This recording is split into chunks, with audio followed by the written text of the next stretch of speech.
What up, everybody? What's up? We're back for another one. So excited. I'm excited. For another episode of Amen Podcast, AMP. My name is Vance Kirkwood. And I'm Tyler Streeter. Today we are talking about purpose if finance wasn't a factor. Okay, so we're diving right in. My first question for you is, Let's hear it. if money wasn't an obstacle, what passion project or creative outlet would you pursue? Ooh. Money's not an option, so Money you is can do not an whatever you want creatively. So I would start with helping people. Okay. Specifically kids, but I Okay. don't want to label it just kids. 100%. But I want to help people Okay. in a specific way that I am passionate about and in a specific way that I am able to help people. Got you. Because I can't say I want to help people in being a mechanic. Yeah. I don't know squat about that. Change oil or So something. I love sports. Yeah. That's what I do. That's who I am.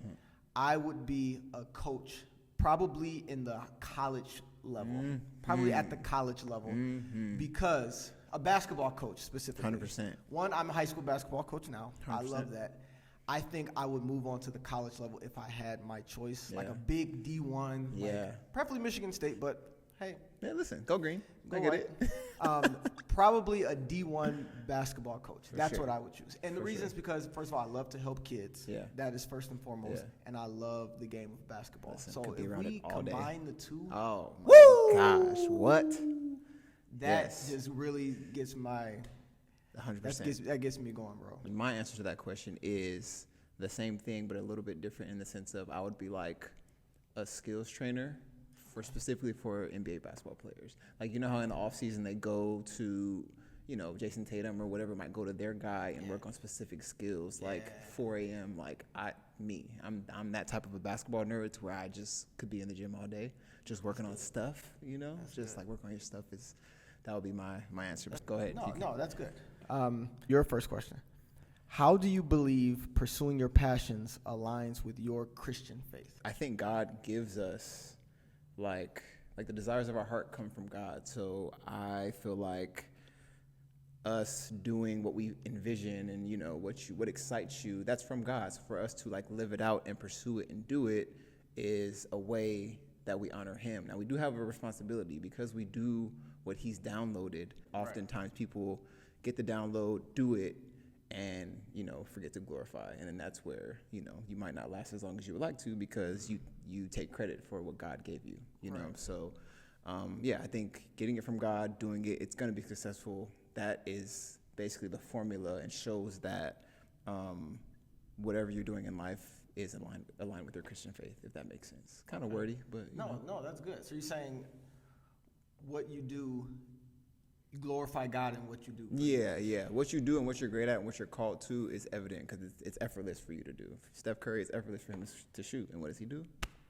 Every single time he makes a three. That's glorifying God. And that's why he is the best at what he does. So question for all those who out there that maybe do something passionate and maybe they are not sure how God can get glory out of what they do. Do you know offhand what would be like a profession or a passion that would be a little bit tough to give God glory in the midst of it?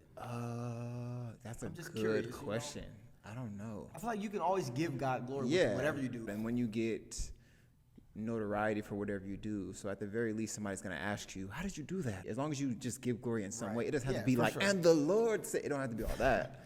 It could be like, oh, listen, God just downloaded this crazy idea and I went with it. I trusted it. And, those little instances are little nuggets of, you glorifying God along your journey, and it's good to do it early so it becomes habit.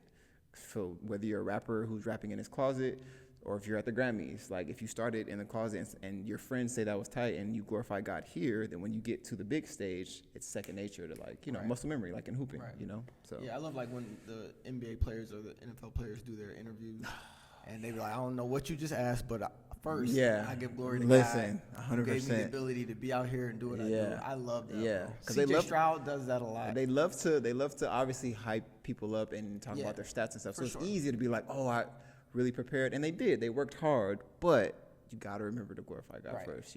And I think they get it. Like that is first and foremost. Like I would not be here to be able to show my talents Yeah. without God giving me the talent first. I become instant fans of athletes. Dude, seriously, I don't even know Steph who it does a is. lot. Yeah. I mean, a lot of NBA players. Yeah. And Bradley NFL, Beal, MLB. like a lot of people. Yeah, a lot they of do. people. For sure. All right, your next question is: if you could spend a day with any historical figure who followed their passion, who would it be and why?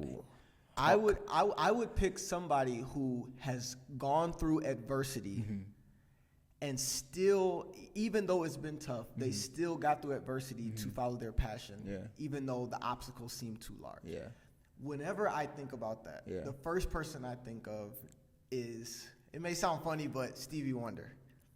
That is somebody who I always think about, Okay. like, hold on, you telling me that you're playing an instrument that requires you to see what you're doing, And can't. multiple 88 keys, multiple buttons, requires you to physically look at what you're doing. And You doesn't. cannot see these And keys. doesn't. You cannot His see hands any be up instruments. here. You cannot He's see looking at the anything. sky.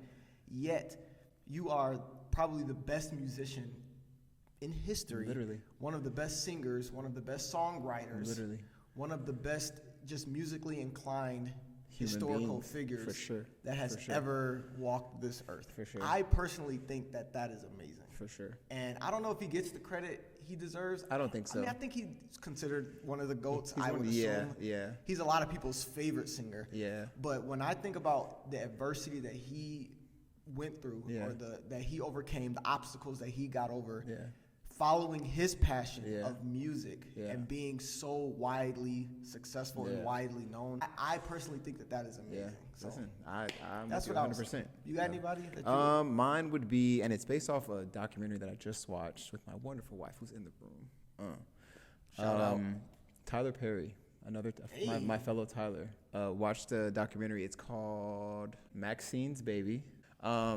Just because all that he went through and to overcome like abuse, you guys should watch it. I actually want your opinion when you do watch it because he overcame abuse. Like, I don't want to give too much away. He was beat a little bit, no, a lot of it actually, and beat, yeah, for sure.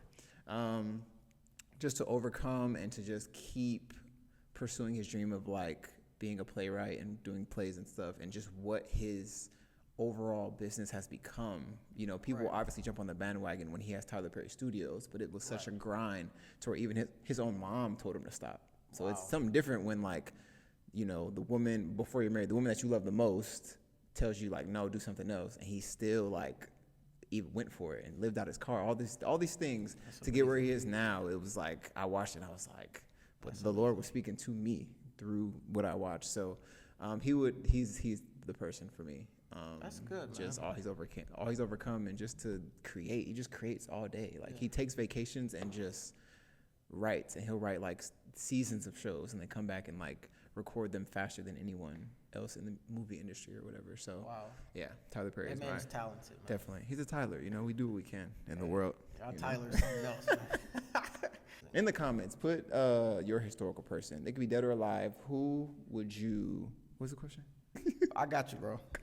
If you could spend a day with any historical figure who followed their passion, who would it be and why? In the comments. It's a great question. We want to know. It's a great question. What childhood passion did you have that you haven't explored as an adult, and why?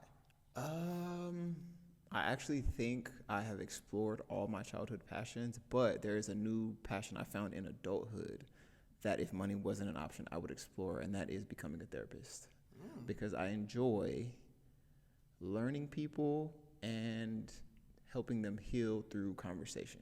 So like, if I can talk, like one of my favorite things is to meet someone and talk and be vulnerable and learn them so that I can encourage them, So I think with being a therapist, you have a chance to obviously communicate, have an exchange, and then instantly encourage them and instantly speak to, whatever weaknesses they're trying to strengthen or whatever like that. So, yeah, and all the childhood stuff that I could think of, basketball stuff, I've pretty much pursued.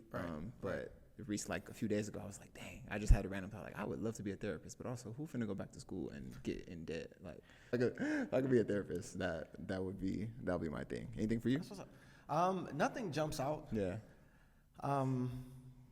Not really. I mean, I do not consider myself a singer in any way at all. Bars. However, no. Oh, I truly one of these do not. episodes. Freestyle I coming cannot soon. Mixtape coming soon, actually. No, there is no mixtape. Yeah. I don't consider myself a singer, but I do wish that I was like to serenade like my wife or something and really sound good and like just be able to be like, look in her eyes, yeah. and like actually sound good. That was like a man. Yeah. If I could do that, bro. I listen. But Imagine being able to sounds sing. terrible. Imagine, first of all, you sing well. Don't do that. If you could, like, I envision myself singing like Chris Brown in This Christmas. Bro, And he said, "Hang low to mistletoe." my I song. said, "What?" That's the first Christmas song I listen to every year. I said, "Boy, what?" It gets you in. Bro, Listen, and that movie alone. the whole movie is great. If I could do man. that, the Lord knew. The Lord's like, let me make him good at basketball and DJing. Because if he could sing, Man, My God. that's a childhood passion of mine Yeah. that I did not explore. But You can sing. I'm saying Next like step coming soon. He no, capping. man. You Capping. don't know what I'm talking. I'm talking about sing. Listen. Like sing. I don't do that. We're going to practice. We're gonna get there. How do you balance the pursuit of passion with the responsibilities of daily life? Ooh. Father of 3, husband, Yeah. active in church, Yeah. basketball coach, skills trainer, rapper, singer, golfer. I was going to say something crazy I withheld. I'm glad you didn't, bro. Man, I'm it was going glad to you be didn't. funny. No, I'll say it off it's- I'll say it off camera. Not on, I'll say it no. off camera. I feel like, okay, so to answer your question, it does not start with me, to be honest. Okay. What it starts with is the support from my family. Okay. That is where it starts. Because without that support, I could not do what I do. You know, because I'm involved in a lot, sometimes I'm not home as much as I'd like. Sometimes I'm not home as much as they like. And I get that. But I have the support because my family supports my passions. And I support their passions as well. For sure. So it is difficult sometimes. Yeah. It's very difficult at times, Yeah. especially when I'm gone, all day. I got practice. I'm getting home late. Kids are, trying to stay up so I can see them before the day ends. It's tough. Yeah. It's tough. But it is something that we have to consciously plan. It can't just Schedule be the whenever you see calendars. them today is whenever you see them. We can't do that, Yeah. or else I would, it'd You be would tough. just miss something. But we were very strategic. For example, we would, if I know I have a late practice, Yeah. they'd come out and meet me on my job for lunch, Yeah. Or if I know I have a late practice, I'll go into work late Yeah. and spend, The some morning. time with them in the Yeah. morning before Yeah. I go. Yeah. So that is something that we have to strategically plan. Yeah. Because without it, it would just be complete chaos. Man, listen. But Shout out to Essence Kirkwood for yeah, holding it shout out down. all day. Feel what I'm All saying? day. Down. Shout out. Shout out to my wife. Yeah. But I will say that she understands me. She understands me. I understand her. And she knows the things where it's like, okay, she will push me to do something, Yeah. even though it may inconvenience her. Yeah. You know, she's like, you don't want to coach? Boy, you better be out there coaching. You love it. Even if that means, we got to, figure out some stuff Yeah. at home. I know that's your passion. Yeah. I want you to do that. Yeah. And that's admirable on my end, Yeah. toward her. Like, that makes me, love her and, so 100%. much more that even though it may inconvenience her, she will still push me to do Yeah. it. Now, it goes both ways. Yeah. I encourage her with things as well. Yeah. But I just think that's very, I It's respect that so much. it's from sacrificial. a woman to her husband, saying that, Yeah. I just think that's amazing. Yeah. It's sacrificial. It's like, well, For listen, we'll sure. slice some apples and come to your job on Yeah, lunch and for sure. sacrificial sliced apples. That's Yeah. a word. Oh my God. That feels good. That's good. What about you? How do you balance the pursuit of passion with the responsibilities of daily life? You got a lot going on too, my brother. I do have a lot You going have on. a lot going Learning on. how Just to learning started how to a be new a job. Trying to listen, figure that out. Shout out to you. Stop, man. I didn't even realize. Shut up. Shameless plug. Yeah, just honestly learning. I'm almost at my second year of marriage, so just learning how to be a husband. And my wife is the same way. She understands me. She knows that how much basketball means to me. She encourages me to play basketball. She encourages me to be creative. That's where this podcast came from. And she, like your wife, has a calendar and has allowed me and taught me how to use the calendar to be more on schedule and more, organized with my thoughts, because I'm very I'm gonna do this and this and this, and I do them and have the work ethic. But sometimes I get tunnel vision Right. on the thing, and I have to learn how to, balance our entire lives and quality time and making sure we still have date night and all those Right. things. So, Right.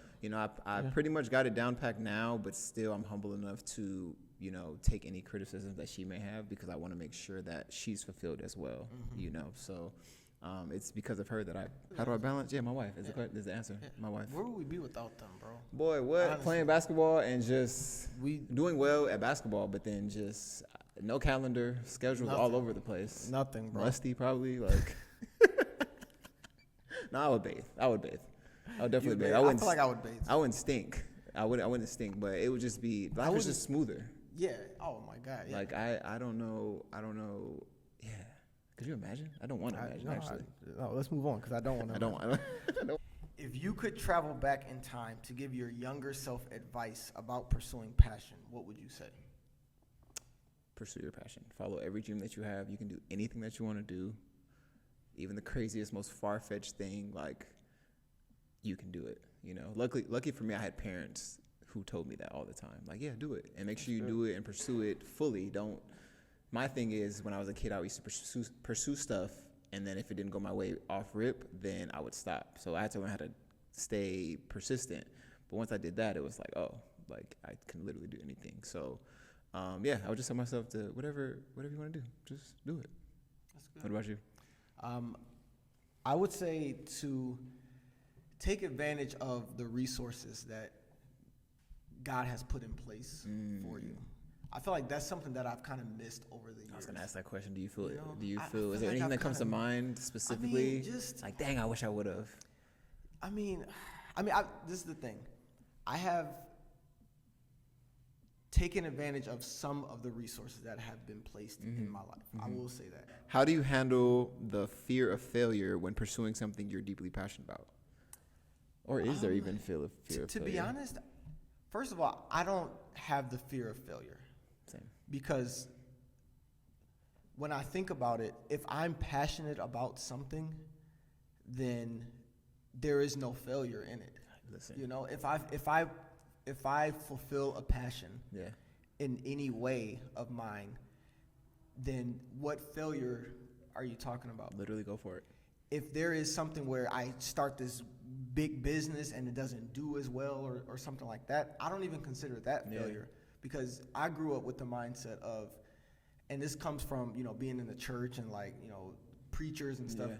If you've touched one person, if you've moved one person, if one person is affected positively by something that you did or said, then I believe that your work is sufficient. 100%. That's what I truly believe. I think even having the courage to go for it, because sometimes people reach a certain age and they're like, oh, I can't, or what. Listen, can't is not even in my vocabulary. People don't even really know what failure is. Listen. People failed in running a business, shifted, and then had a successful business. Literally. And they call the first business a failure? Do you know that your second business wouldn't have gone anywhere without the tools and the equipment that you learned and 100%. gained and the knowledge and the wisdom that you gained 100%. from the first failure that you think you had? Some say failure, I would say foundation, because you don't go anywhere without those lessons. Maybe you weren't ready for what the next business, entailed, so you had to learn lessons at this level. Exactly. So, I don't think that there is failure in pursuing a passion. I honestly, if you can think of an example, if I the business I just started, if I shut it down right now, I never get another client. That is still not a failure. I know for a fact, because I've seen it and I've heard it and I've witnessed it and experienced it, that I have positively affected multiple kids, multiple people. For sure. And beyond that, that's important. Yeah. All right. Yeah. Let me just move that aside. What I have learned about myself, what I have gained, what I have, what I have made strides in when it comes to mentally, when it comes to my craft, when it comes to just the experience that I have gotten so far in a month, it's invaluable. Yeah. And push yourself. There's no way that I would consider any part of this a failure. Not at all. The only failure would be thinking that you failed. Yeah. And that sounds super cliche. Thinking that you failed or not going for it. Yeah. Not even but having the fact that brilliant that idea. you went for it, I believe that there's no failure beyond that. Literally. That's just what I feel. My sentiments. The failure is exactly. that you did not do it. Yeah. Honestly. That's bars. Couldn't have said it better myself. If you had to choose one word to describe the impact you want to have in your community through your passions, what would it be? Generational. I want what I do in everything that I do to be generational. So I want it to, if it's a jokes, if it's some encouragement, if it's whatever I create, if I'm DJing and it's something that I make, if it's something with videography, if it's something that I write, if it's something that whatever, speaking, public speaking, whatever, I want it to be something that hits home to someone, something that they can implement and then pass on to their family or their kids. Or like, I heard this really funny joke, or I heard this really, good speech, or I heard this mix the transitions was crazy. Like, I want that, just for it to, and just to inspire people, not for notoriety for myself, but just to inspire them to create something like that as well. Like, my thing is, any notoriety I get, first going to glorify God, second going to encourage the person that you can do this too. All the stuff that I have, you can absolutely do it. Just don't stop. Just be consistent. So, that's good, man. Yeah, man. I love that. Generational. Generational was the word. That's awesome. It just came to me, That means that not just this generation. And the next, and the next. And the next. And the next. Because the person that you affect in this generation will now have the words and the knowledge 100%. and the understanding to pass that down to the next generation. Yeah. I mean that's great. That's what we all should be striving for in everything that we do. And I don't want to be remembered like, oh, that's just Tyler. I want it to be remembered as Tyler who, he honored God. That's why he was successful. Like, that's the piece of it. Like, everything, he did all these different things, but he honored God, so that's why he was successful. That's the main takeaway of all the different, that's why I try everything that comes to my mind, because, like, number one, I enjoy it. Number two, I can use it to help people in some way. And then number three, it's that's the impact and that's the encouragement that comes from, all the work. So, generational, man. That's good, man. Hopefully. Let's see. In what ways can our passions be a form of worship and service to God and our community? Well, whatever you do, whatever passion you have, like you said earlier, God gives you the desires of your heart. So the desires that I've had growing up, the passions that I've had, the things that I've wanted to be a part of and try and experience and do, those came from God, I believe. 100%. I believe. And 100%. not only that, I feel like in my life, it's been strategic where the passions that I've had throughout my life, at certain points in life, I've had the opportunity to really explore those passions.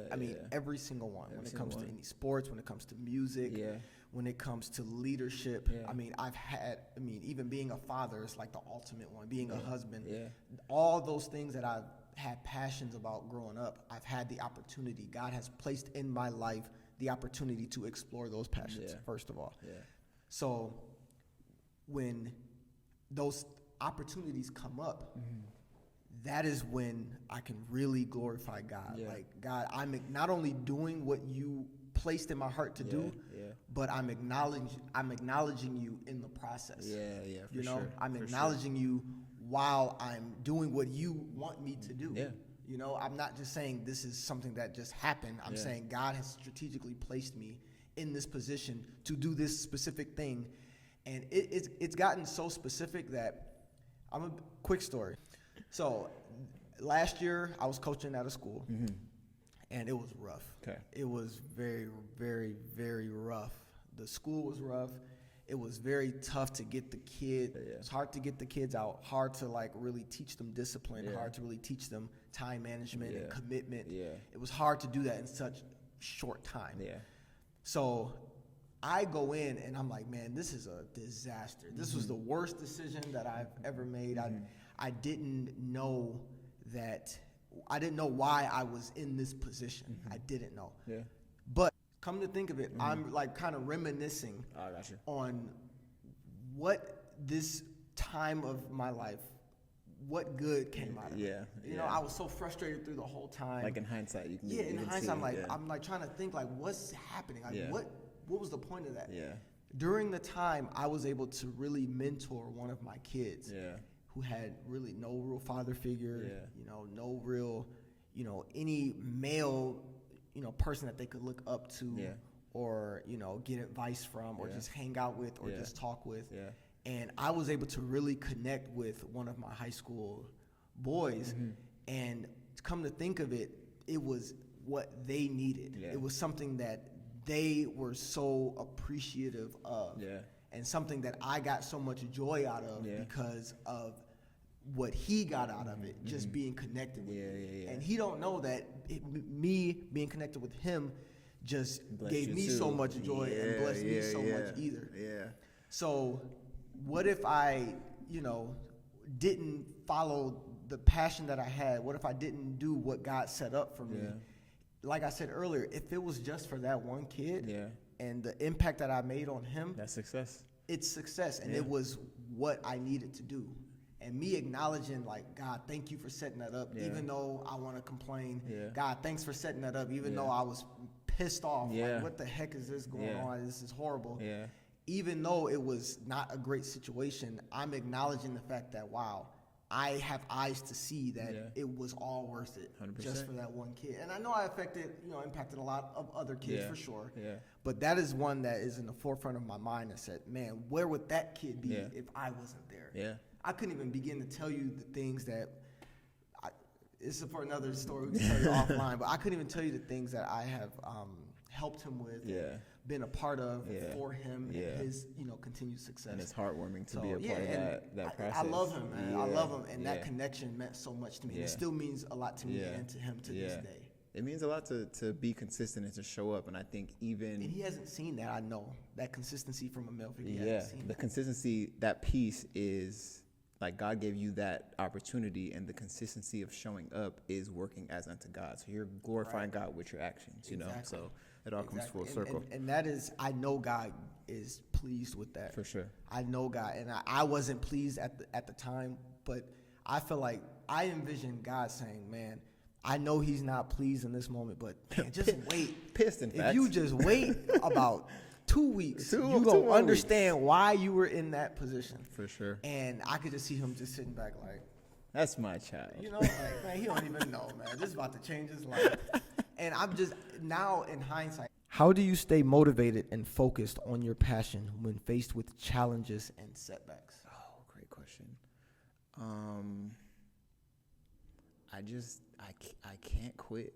Like I'm one of those people who just Nadia will tell you, like, if there's a setback, it sucks, and I'd be pissed off for a little bit. Oh, yeah. One of the previous episodes, I punched a hole in the wall for real, just out of frustration. But after the hole, amen, I figure it out. So if I have to study extra, if I have to, I really put in the work, because through my whole life, when I put in the work, there's results. So I know that maybe the formula that I came up with originally didn't work, and that's frustrating, and that feels like a setback, but then it's back to the drawing board. So I have that little moment of frustration, and then the next day, I can't stay there, So like anytime that it happens, I have my moment, and then my next mindset is like, all right, I'm pissed, but how am I gonna, get through this, overcome this? And my wheels are always spinning. So if I have to go on YouTube and learn something, or if I have to Google something, like, I will do whatever I need to do. It could be anything from basketball skills to DJing to playing 2K. I don't just play 2K just to play and throw alley-oops. I really want to learn all the moves so I can really be strategic. And that's just how my brain works. I'm really meticulous. So anytime there's a setback of any sort, I just apply that mindset to whatever the task at hand is, and 10 times out of 10, because God is with me through everything, like, I'm successful. It's only frustrating or a setback because it's not successful in the time frame that I thought it was going to happen. Because while I do create formulas, sometimes time frames come with those formulas, right. And that's where the frustration is. Like, I should be able to do this by now, or I should whatever, So, right. Any setbacks or anything like that, it's frustrated, and then back to the drawing board, because there's no time to just be frustrated and mad. Like, okay, it didn't work out how you thought it would. What's next? And it has to be that quick. And over time, the window of frustration has gotten smaller and smaller. I used to be frustrated for a day or two. Mm-hmm. Now it's like an hour or two, Right. And it depends on different situations. It might be a little bit longer or shorter, but I'm quicker to get myself out of that funk and, get up and keep going. So that's good. What about you? Anything? I would say how I think of it is a setback is a setup for a comeback. You cannot really come back if you don't have a setback. Literally. As dumb as that Literally. sounds, as that weird as that sounds, it's like, bet. Now I'm about to come full force. Oh my gosh. Not that I'm happy that it's a setback, Yeah. but now I'm in a position where I can really come back. Literally. And that's how I look at it. And the comeback's you know? almost sweeter sometimes Yeah, to for sure. overcome it, just within yourself, not to even. Some people like overcome stuff to prove other people wrong, and if that's your fuel, cool. Right. But I think there's something special when you can like fail at something or have a setback, and then within yourself you decide, no, I'm gonna get back up and keep going. And then those are the wins. That way, no matter what the world does, whether they celebrate you or not, you know within yourself Right. that you didn't quit, you Right, know, or that you exactly. didn't let the setback stop you. Exactly. You know? It's like, So, what did you learn Yeah. during the setback? Yeah. Why were you set back? Yeah. And how can I avoid that Yeah. the next time? Yeah. Like I may have some new challenges along the way, 100%. stuff I've never seen. Yeah. But what won't happen is I'm gonna do the same thing again for the same setback that I just had. Exactly. So it's all a learning process. For sure. You That's know, life. and we've never arrived. Like we're always, Never. you know, I mean, listen, you've never never arrived. run, So yeah. you're always trying to get better. You're always trying to do more. Yeah. You know, go further. Yeah. So you know, a setback is just okay, great. All right, cool. Now I'm know what I can do, Yeah. and I know what I can't do, and Yeah. I know why I'm set back, and now I can use that as fuel to come back even harder. So that's how I look at it. 100%. 100%. That was a great episode. This is another great episode. Informative. Talking about our passions. Very passionate about. Very our passionate about our passions. Amen. which we should be. Gotta be. Yeah, that's it. That's it. That's another All right. another great episode of the Amen Podcast. Okay, we love y'all. Peace. Peace.